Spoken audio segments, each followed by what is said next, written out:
मथुरा कृष्ण जन्मभूमि विवाद मामले में सुप्रीम कोर्ट ने केस का ब्यौरा हाई कोर्ट की ओर से ना देने पर नाराजगी जताई है और संबंधित रजिस्ट्रार को कोर्ट ने तलब किया है।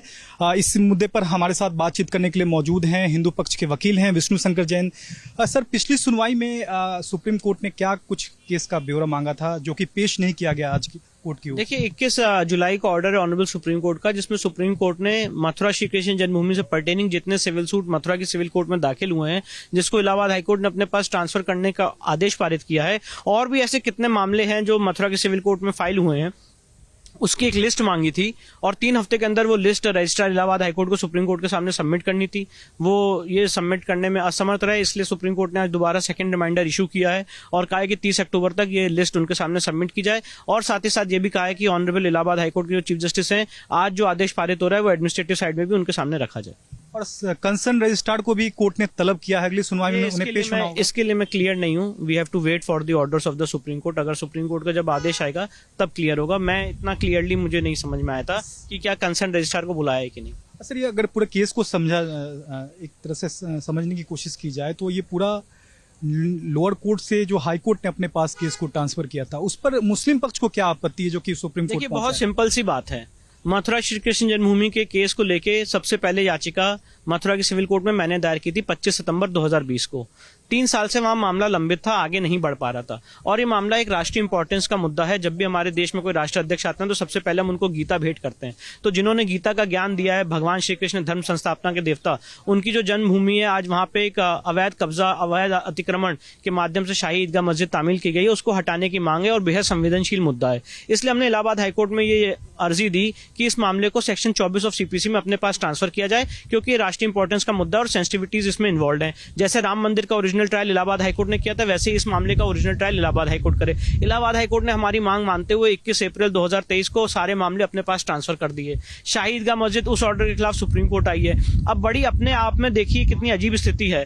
अगर आज ये मामला सिविल जज सीनियर डिवीजन मथुरा में चलता तो उसकी फर्स्ट अपील जाती डिस्ट्रिक्ट कोर्ट के यहाँ, उसके बाद उसकी सेकंड अपील आती हाईकोर्ट में, उसकी एसएलपी आती सुप्रीम कोर्ट में। 4 लेयर सिस्टम होता। आज वो 4 लेयर सिस्टम को कट डाउन करते हुए 2 लेयर सिस्टम हो गया, जहां पे इलाहाबाद हाईकोर्ट इसका ओरिजिनल ट्रायल करेगी और फर्स्ट अपील सुप्रीम कोर्ट में आएगी। और ये दोनों पार्टीज के लिए है, जो भी जीतेगा हारेगा वो सुप्रीम कोर्ट आएगा।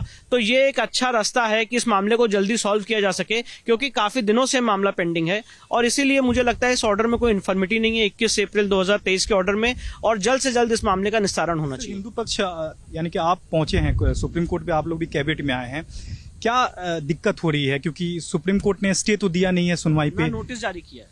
तो बिल्कुल सुप्रीम कोर्ट में मामला पेंडिंग है। इसकी वजह से क्या इलाहाबाद हाई कोर्ट में सुनवाई नहीं हो पा रही? देखिए, क्योंकि जैसे इलाहाबाद हाईकोर्ट का ऑर्डर हो गया था 21 अप्रैल का, उसके बाद वहां पे बेंच का गठन होना था और हाईकोर्ट को ट्रायल के लिए प्रोसीड करना था। पर क्योंकि सुप्रीम कोर्ट इस मामले को एग्जामिन कर रहा है और यहाँ पे सुप्रीम कोर्ट में मामला विचाराधीन है, पेंडिंग है, इसलिए अभी वहां पे बेंच नहीं कॉन्स्टिट्यूट हो पा रही। मैंने इलाहाबाद हाईकोर्ट के चीफ जस्टिस को एप्लीकेशन भी दी है कि इस मामले में फुल बेंच का गठन किया जाए और वहां पे जल्द से जल्द ट्रायल शुरू हो। पर हम 30 अक्टूबर की सुप्रीम कोर्ट की हियरिंग का वेट करेंगे, और जैसी सुप्रीम कोर्ट में हियरिंग कंप्लीट हो जाएगी, हमारी पूरी उम्मीद है कि इस मामले का ओरिजिनल ट्रायल इलाहाबाद हाईकोर्ट में होना चाहिए। आखिरी सवाल दर्शकों की जानकारी के लिए कि जो लोअर कोर्ट मथुरा में सारे मैटर्स थे, कौन कौन से वो मैटर थे जो कि हाईकोर्ट ने अपने पास? देखिए, ये नहीं बताया जा सकता है, क्योंकि हमारा सूट फाइल होने के बाद बहुत सारे सूट्स वहां पे फाइल हुए हैं, आज भी फाइल हो रहे हैं, बराबर फाइल हो रहे हैं। तो अब ये तो रजिस्ट्रार इलाहाबाद हाईकोर्ट ही रिपोर्ट बता पाएंगे, क्योंकि जब कोई और सूट फाइल करता है तो उसमें किसी और पार्टी को नोटिस नहीं दी जाती है। तो ये रजिस्ट्रार कंसर्न रजिस्ट्रार ही बता पाएंगे कि ऐसे कितने मामले मथुरा की सिविल कोर्ट में लंबित हैं। तो सर, 2 मैटर मान लिया जाए जो मेन मैटर, एक जमीन विवाद जो है और दूसरा सर्वे का, ये मानकर चला जाए? नहीं, एक ही मैटर है। जो सर्वे का भी जिसने एप्लीकेशन दिया था वो उन्होंने अपने सूट में ही तो दिया था, पेंडिंग सूट में ही एप्लीकेशन दिया था कि इसमें सर्वे कराया जाए। तो सारे सूट्स हैं, जब सूट आगे प्रोसीड करेगा, 7/11 डिसाइड होगा, तब उसके बाद सर्वे की बात आएगी। सर्वे की बात जो लोगों ने पहले की थी, उसमें भी उस ऑर्डर में भी सुप्रीम कोर्ट ने ये बात रिकॉर्ड की थी कि यहाँ पे सारे मामले इलाहाबाद हाईकोर्ट ट्रांसफर किए गए हैं। तो पहले कहाँ ट्रायल चले ये मुद्दा डिसाइड होगा, उसके बाद ट्रायल कैसे होगा वो तो इलाहाबाद हाईकोर्ट देखेगी। शुक्रिया हमसे बात करने के लिए। तो ये थे विष्णु शंकर जैन जो कि हिंदू पक्ष की ओर से सुप्रीम कोर्ट में पेश हुए थे। बहरहाल अब इस पूरे मामले की अगली सुनवाई 30 अक्टूबर को होगी, जहां देखना होगा कि कितने केसेस को हाईकोर्ट ने अपने पास ट्रांसफर किया है, जो कि उसकी जानकारी इलाहाबाद हाईकोर्ट की ओर से दी जाएगी। उसके बाद इस मामले में सुप्रीम कोर्ट तय करेगा कि मुस्लिम पक्ष की जो याचिका है उसे खारिज किया जाए या नहीं।